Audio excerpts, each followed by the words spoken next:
नमस्कार दोस्तों, मेरा नाम डॉक्टर नोवेश। आज जो मैं आपके सामने लाया हूँ जो टॉपिक है जिसको हम कहेंगे कि अभ्यंग या फिर मालिश। ये किस डिसीज़ रहती है, अलग अलग तरह की डिसीज़ रहती है, उसमें हम किस तरह इसको ले सकते हैं, किस तरह के ऑयल का हम उपयोग कर सकते हैं। जो आउटर एप्लीकेशन जो रहता है ऑयल का, हम जो स्नेहन जिसे कहते हैं वो आभ्यंतर स्नेहपान भी होता है और बाह्य भी रहता है। बाह्य मीन्स आप स्किन पे या फिर किसी जॉइंट्स पे लगा रहे हैं तो वो हो गया बाह्य स्नेह। और आभ्यंतर मीन्स जैसे कि घी पीना या फिर वसा का वर्णन है, मज्जा का वर्णन है और तेल का वर्णन है। तो ये 4 प्रकार के स्नेह का आभ्यंतर भी पान आयुर्वेद में वर्णित है। लेकिन आज का जो मैं टॉपिक आपसे शेयर कर रहा हूँ वो है जो स्किन है या फिर कोई जॉइंट्स है उसके ऊपर आप किस तरह से मसाज, मालिश या स्नेहन या अभ्यंग, ये हर एक वर्ड जो है ये थोड़ा सिमिलरिटी के वर्ड है पूरे, जो आपको इजीली समझ में आए। अगर हम आमतौर पे इसको मसाज कहते हैं कि मसाज के लिए कौन सा तेल यूज़ करना, यही आज का सादा सिंपल टॉपिक है। बहुत सारे लोग जो है बाज़ार से कोई तेल लेके आते हैं और उसका मसाज करते हैं, लेकिन मेरा आपसे निवेदन है कि आप इसको सही ढंग से समझिए, आपका डिसीज़ समझिए, आप किस रोग से ग्रस्त है उसको समझिए और उसके बाद में आप फिर ये ऑयल का जो है चयन कर सकते हैं। और ऑयल का चयन जो है आप खुद से नहीं करना है, आप अपने नज़दीक के जो आयुर्वेद फिजिशियन है उनके पास जाके आप उनसे सलाह लेके इसका आप चयन करना उचित रहेगा। ऐसा नहीं कि आप खुद ही बाज़ार में गए और किसी केमिस्ट से आपने दवाई ले लिए या फिर ऑयल ले लिए मसाज का, उस तरह आपको नहीं करना है। क्योंकि ये मेरा कहने का तात्पर्य यही है कि डिसीज़ के रिलेटेड ऑयल रहता है। जो डिसीज़ है उसके अकॉर्डिंग आपको ऑयल की मसाज करनी है। जैसा कि अगर आप रूमाटॉइड आर्थराइटिस से अगर ग्रसित है, जिसको हम आमवात की कंडीशन कहते हैं, जिसमें जो जॉइंट्स है, जॉइंट्स स्मॉल जॉइंट्स भी कह सकते हैं, इंटरफेरेंजियल जॉइंट्स भी कह सकते हैं या फिर रिस्ट जैसा जॉइंट्स भी कह सकते हैं। तो ये जो जॉइंट्स है इसमें स्टिफनेस आती है, अकड़न आती है, सूजन रहती है और इसमें डिफॉर्मिटी भी आगे बनती है।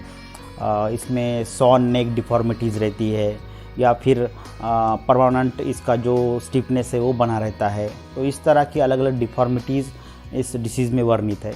लेकिन हम उतना उसको नहीं सोचेंगे, सिर्फ यही सोचेंगे कि अगर आप रूमाटॉइड आर्थराइटिस से अगर ग्रसित है तो आपको सादे सिंपल तेल से या फिर कोई अगर तिल के तेल से या कि कोई आपके जो भी प्रांत है उसमें जो सरसों का तेल मिलता है, कहीं पे तिल का तेल मिलता है, अलग अलग कोई एरेंट का तेल मिलता है, कोई इलेक्ट्रिक का तेल मिलता है, उस तरह के अलग अलग तेल हर अपने अपने रीजन में अवेलेबल ज़्यादा मात्रा में रहते हैं और वही लोग अप्लाई करते हैं। लेकिन ये जो कंडीशन बनती है, जैसे कि मैंने कहा कि आम मौत की कंडीशन, उनमें आपको महाविषगर्भ तेल, ये सिंगल मैंने आपको नाम बताया, बहुत सारे नाम नहीं बताए, महाविषगर्भ तेल मैंने रिपीट किया इसको, तो आप इसको अप्लाई में ले सकते हैं। इससे आप उसकी मसाज कर सकते हैं। अगर आप दूसरे कोई तेल से अगर मसाज करते हैं तो ये आपका जो दर्द है या आपकी जो कंडीशन बनी हुई है स्वेलिंग की, स्टिफनेस की, पेन की, तो ये बढ़ जाएगी आपकी। इसीलिए मैं कह रहा हूँ कि आपको कोई भी तेल आपके शरीर पे अप्लाई नहीं करना है। आपको कोई भी तकलीफ़ नहीं है, अगर आप स्वस्थ है, लेकिन अभी जो ठंड का सीज़न चल रहा है उसमें अगर आपको मसाज करनी है तो उसमें आप सादा सिंपल तिल का तेल लेना है। एकदम कहीं पर भी नहीं जाना है, आप सीधा किसी दुकान में गए, वहाँ से तेल ला लिए। तिल का तेल कहीं पर भी अवेलेबल होता है, तो वही से घनी का तेल रहता है या फिर किसी जनरल स्टोर में कह सकते हैं, उसमें भी 50 ml की या 100 ml की बोतल मिल जाती है या बड़ी मात्रा में भी तेल मिल जाता है। तो आउटर एप्लीकेशन के लिए अगर कोई भी आपको डिसीज़ नहीं है, आप सिर्फ हेल्थ के लिए उसको अप्लाई करना चाहते हैं, आपकी जो त्वचा रुक्ष बनती है, खुरदरा बनती है एकदम, तो उस कंडीशन में आपको तिल का तेल अप्लाई करना है, सादा सिंपल। अगर आपको कोई अगर डिसीज़ है, जैसे संधिवात का डिसीज़ है या कोई और कोई गाउटी आर्थराइटिस है, बाकी बहुत सारी कंडीशन रहती है, एंकलोजिंग स्पॉन्डिलोसिस रहता है, सर्वाइकल स्पॉन्डिलोसिस रहता है, लंबर स्पॉन्डिलोसिस रहता है। ये अलग अलग कंडीशन है, हम उतना डिसीज़ को नहीं सोचेंगे क्योंकि बहुत ज़्यादा कन्फ्यूजन हो जाएगा। अगर संधिवात की कंडीशन है उसमें फिर आप महानारायण तेल, नारायण तेल, सहचर तेल और इसमें धन्वंतरम तेल, इस तरह के जो तेल जो है वो आप इसमें यूज़ कर सकते हैं, जो उस जॉइंट्स को जो है वो ब्रूहन करे, उसका जो है डिजनरेशन कम करे, उसको कहीं ना कहीं तो भी नया रूप प्राप्त कर दे। उस तरह के तेल को आपको अप्लाई करना है कभी भी। तो ये संधिवात की कंडीशन में। अगर बहुत ज़्यादा अगर संधिवात की कंडीशन है उसमें फिर अलग अलग तरह के तेल मार्केट में अवेलेबल होते हैं, वो आपको अप्लाई कर सकते हैं आपके डॉक्टर की सलाह के लिए। और मेरा आपसे एक क्लियर कट निवेदन है, जिसको कोई मानेगा कोई नहीं मानेगा, लेकिन अगर आप मसाज करते हैं किसी भी जॉइंट्स का, किसी भी अंग का, आपके शरीर में किसी भी आपका अंग है, हाथ है, पैर है, कमर है, पीठ है, गर्दन है, कहीं पर भी मसाज करते हैं तो टूवर्ड्स दी हार्ट, ये जो हृदय जो है उस तरफ, उसके साइड में उसको लेके, उसकी कंडीशन को लेके आपको मसाज करनी है। जो आपका हाथ रहेगा, जैसे अगर ये हाथ की मुझे मसाज करनी है तो ये आप इस तरह की मसाज नहीं करें कभी भी, ये गलत हो जाता है। आपको मसाज करनी इस तरह की, तो ये जा रहा है आपको टूवर्ड्स दी हार्ट, ये मसाज जा रही है आपकी, तो ये हृदय की तरफ जानी है आपकी मसाज। यही एक सिंपल तरीका रहता है मसाज का। दूसरा रहता है, इसमें बहुत सारे प्रकार है लेकिन हम सिंपल वे में सोचेंगे। दूसरा रहता है जॉइंट्स के ऊपर। अगर हमें अभी आपको दिखाई दे रहा है इसलिए मैं आपको विस्ट का एग्जांपल दे रहा हूँ। तो विस्ट में अगर आपको मसाज करनी है या कोई भी जॉइंट पे मसाज करनी है, उसमें आप राउंडेड मसाज करेंगे। ये इस तरह की मसाज नहीं करेंगे, ये राउंडेड मसाज रहेगी। कोई भी जॉइंट्स रहे, शरीर का कोई भी अंग जॉइंट्स रहे, उसमें आप राउंडेड मसाज करेंगे, ये मसाज रहेगी राउंडेड।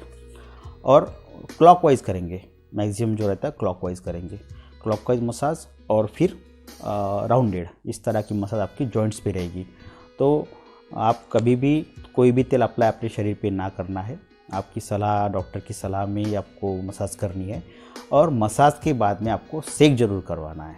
एक बहुत बड़ा टॉपिक है, कोई भी जो ये चीज़ है जैसे मसाज या सेक, ये दोनों नाम भले अलग अलग है, मसाज सेक, लेकिन इसको कभी भी कंबाइन नहीं करते हैं। जैसे कि मसाज अगर कर लिए तो उसमें सेक भी करवाना है आपको। तो मसाज सेक ये आपको कंटिन्यू में चलेगा, साथ साथ में चलेगा। जैसे आपने 15 मिनट मसाज कर लिए, उसके बाद में आपको सेक करवाना है। किसी भी तरह का जो आपसे अवेलेबल है नज़दीक में, वो सिर्फ रूमेटॉइड आर्थराइटिस में जो कंडीशन है, आम मफिल कंडीशन है, उसमें रेत को गर्म करके उसको फिर पोटली में बांध के मसाज करनी है। बाकी बहुत सारे प्रकार है मसाज और सेक के। पीछी चिल करके एक प्रकार आता है। लेकिन अगर हम एक सादे सिंपल वे से अगर कहेंगे तो मसाज के लिए जो मैंने आपको तेल बताया वो तेल, और सेक करने के लिए आपको उसमें जो पानी अगर है, किसी आपने कुकर में पानी ले लिया और उसको कुछ नली लगा दिया आपने, तो फिर उसमें दशमूल या फिर निर्गुडी सबको पता है, वाइटिस निगुंडो जिसका नाम है, तो ये लैटिन नेम है इसका। तो दशमूल का और निर्गुडी का इसमें डाल के, इसमें जो भरड़ रहता है उसको डाल के पोटली बना के उसमें डालते हैं, जो पॉट रहता है सेक का, और उससे फिर गर्म करके उससे सेक करवाते हैं। तो कभी भी आपको क्लियर रहना है कि हमने अगर मसाज कर ली तो उसके बाद में सेक भी करवाना है। थोड़ा बहुत आपको तकलीफ़ हो सकती है या फिर आपको थोड़ा वर्क करना पड़ेगा, उसके लिए थोड़ा श्रम लेना पड़ेगा। सेक का गैस को जलाना है या तवे पे उसमें कुछ कपड़ा रखवाना है और उससे फिर सेक करवाना है। तो ये आपको थोड़ा सा मेहनत का काम है, लेकिन करना ज़रूरी है, क्योंकि फिर ये कंडीशन जो है ये बहुत ज़्यादा वर्स्ट हो जाती है, जिसको कहेंगे कि ये रिवर्स नहीं होती है। फिर जैसे कि आपने सुना होगा कि किसी का नी जॉइंट रिप्लेसमेंट सर्जरी हुई है उस तरह से, तो ये डायरेक्ट सर्जरी के ऊपर चल जाता है। तो वो कंडीशन आप में ना आए, इसीलिए मैं सादे सिंपल वे से कहूँगा आपको कि मसाज या मालिश और सेक, ये सेक इसको स्वेदन कहेंगे हम, आयुर्वेद में इसको स्नेहन और स्वेदन, ये 2 वर्ड आते हैं। आपको भी थोड़ा पता रहना चाहिए कि आयुर्वेद शास्त्र में किस तरह से वर्णित है। तो स्नेहन और स्वेदन इस तरह इसको है। स्वेदन के 13 प्रकार वर्णित है और जो मसाज करवाते या सेक करवाते उसको स्वेदन कहते हैं। तो 13 प्रकार है, कुपी है, होलाक है, जेंटाक है, नाड़ी है, अलग अलग तरह के स्वेदन जो है वो चरक संहिता में वर्णित है। स्नेहन के जो मैंने आपको 4 गिनवाए कि किस तरह से स्नेहन आभ्यंतर स्नेहन करवाते हैं, बाह्य स्नेहन के आपके बारे में बताया। तो ये सभी स्नेहन और स्वेदन का विषय है। ये जो अभी सीज़न है जिसको हम शिशिर ऋतु कहते हैं, विंटर सीज़न कहते हैं, उसमें आर्थराइटिस बहुत ज़्यादा बढ़ जाती है, आर्थराइटिस की कंडीशन बहुत ज़्यादा बढ़ जाती है, क्योंकि जो कैपिलरीज रहती है, जो जॉइंट्स को कैपिलरीज रहती है वो कॉन्स्ट्रिक्ट हो जाती है। जिस तरह से उसको न्यूट्रिशन पहुंचना चाहिए उस तरह से उस जॉइंट्स को प्रॉपर न्यूट्रिशन नहीं पहुंचता है, क्योंकि कोई भी जॉइंट्स रहे उसको कंप्लीट ब्लड सप्लाई होना है, क्योंकि उसको फिर ऑक्सीजन मिलेगा, ऑक्सीजन डीऑक्सीजनेटेड ब्लड वापस आएगा, ऑक्सीजनेटेड ब्लड उसको जाएगा तो उसको न्यूट्रिशन सप्लाई होगा। लेकिन वेसो कॉन्स्ट्रिक्ट के कारण में पूरा उसको सप्लाई नहीं मिलता है, उसको न्यूट्रिशन नहीं मिलता है वो जॉइंट्स को। इसी कारण हम जो है मालिश के बाद में स्वेदन करवाते हैं ताकि वेसो डायलेटेशन का काम ये स्वेदन करे। वेसल जो है, अगर ये वेसल है ये छोटी सी, इसको डायलेट करने का काम करेगा आपका स्वेदन। तो वेसो डायलेटेशन का काम करेगा स्वेदन, जो सेक। इसीलिए आपको मालिश और सेक ये दोनों साथ साथ चलेंगे और तभी आपको जो है ये प्रॉपर इसका रिज़ल्ट मिल पाएगा। क्योंकि बहुत बार मैंने प्रैक्टिस में अनुभव किया है कि स्नेहन ही कराते हैं, मसाज ही कराते हैं, स्वेदन बहुत कम लोग अपना आलस्य के कारण नहीं करते। तो ये आप थोड़ा सा आलस्य को साइड में रखते हुए आपको अगर शरीर को अगर मजबूत रखना है, एक मैं आपका शरीर के लिए एक श्लोक सुनाता हूँ, चरक संहिता का श्लोक है, सर्वम अन्यत परित्यज्य शरीरम अनुपालयत तद अभावे ही भावानाम सर्वभावा शरीर नाम। तो आपको शरीर का ध्यान देना है, शरीर का मेनली आपको जतन करना है, शरीर के ऊपर विशेष आपको लक्ष्य रखना है कि ये मेरा शरीर है, ये आपका साथ रहने वाला है, कंप्लीट आपके आखिरी सांस तक ये शरीर आपके साथ रहने वाला है। तो इसके ऊपर आपको ध्यान देना है, बॉडी के ऊपर आपको ध्यान देना है कि ये स्वस्थ रहे, आपका हेल्दी रहे। इसीलिए सर्वम अन्यत परित्यज्य, तो सभी बातें बाद में हो जाती है, सिर्फ पहले आपका शरीर आता है। आपका अगर शरीर स्वस्थ है तो सब चीज़ें आपके जो अलग अलग तरह के जो लग्जरियस कंडीशन है वो आपको मिल पाती है। लेकिन आपका शरीर नहीं रहा तो उस चीज़ों का भी कोई लाभ नहीं हो पाता है। इसीलिए ये श्लोक बताया है। तो आपको स्नेहन और स्वेदन के बारे में थोड़ी बहुत जानकारी मिली है। तो मेरा जो अनुभव है मैंने आपसे शेयर किया। कुछ आपकी अगर क्वेरी है तो आप मुझे बताइए, आप मैसेज कर सकते हैं। और इस चैनल को जो है ज़रूर लाइक करिए, सब्सक्राइब करिए और आपकी जो मित्र परिवार है उसमें आप उसको फॉरवर्ड कर सकते हैं। धन्यवाद। जय हिंद, जय आयुर्वेद।